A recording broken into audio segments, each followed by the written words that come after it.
দিয়ে ধন দেখে মন, কেড়ে নিতে কতক্ষণ।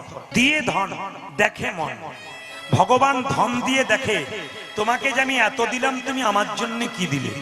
যে যেখানে বসে আছেন মনোনিবেশ করে শুনবেন, খুব দামি কথা। এইদিকে তাকান। দিয়ে ধন দেখে মন, কেড়ে নিতে কতক্ষণ। আমি তোকে এত দিলাম, তুই আমাকে কি দিলি। আপনারা দান করবেন। দান, আমার দিকে তাকান। দয়াকার দন্তন দান মানে কি? দেওয়া। আর দয়াকার মধ্যন দান মানে কি? পুণ্য। আপনার বাড়িতে একজন ভিখারি এসেছে, রাস্তা দিয়ে যাচ্ছেন, চোখে দেখতে পায় না, হাত পেতেছে, কিছু দেবেন। রাস্তা দিয়ে যাচ্ছেন, পায়ে চলতে পারে না, কিছু দেবেন। রাস্তা দিয়ে যাচ্ছেন, একজন বয়স্ক লোক শক্ত আছে, তাকে দেবেন। নিশ্চয়ই ছেলে মেয়ে তাকে তাড়িয়ে দিয়েছে, কিছু দেবেন। হাত পাতলে কিছু দিতে হয়, সামর্থ্য অনুযায়ী যেমন পারবেন।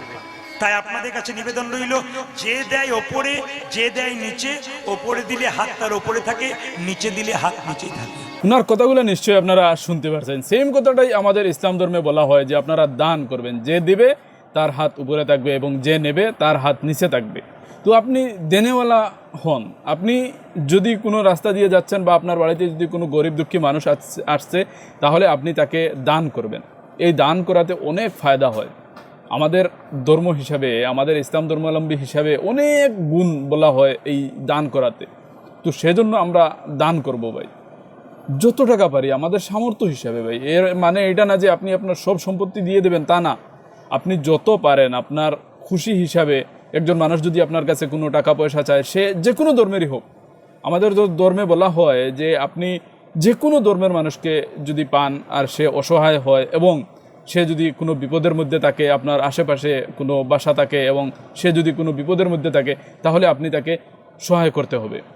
তাহলে যদি আপনি এটা না করেন, তো আপনি কেমন ধার্মিক হলেন? আমাদের ইসলাম ধর্মে এতটুকু বলা হয়। আপনি যদি ইসলাম ধর্মের অনুসারী হয়ে থাকেন, তাহলে আপনি এটা করতেই হবে, আপনার উপর এটা মোটামুটি করা জরুরি। তো ওনার কথাটা নিশ্চয় আপনারা শুনতে পারছেন। খুব ভালো লাগছে আমার কাছে শুনে যে এটা হিন্দু ধর্মে বলা হয় যে আপনি দান করবেন। তো দান করলে কি হয়? দান করলে আমাদের ধর্মে বলা হয় যে বলা মুসিবত, আপনার উপর যদি কোনো বলা মুসিবত থাকে তাহলে সেটা সরে যায় এবং আয়ু বৃদ্ধি হয়, মানুষের হায়াত লম্বা হয়, আরও অনেক গুণাবলী বলা হয়। তো মূল কথা হলো আমরা দান করব।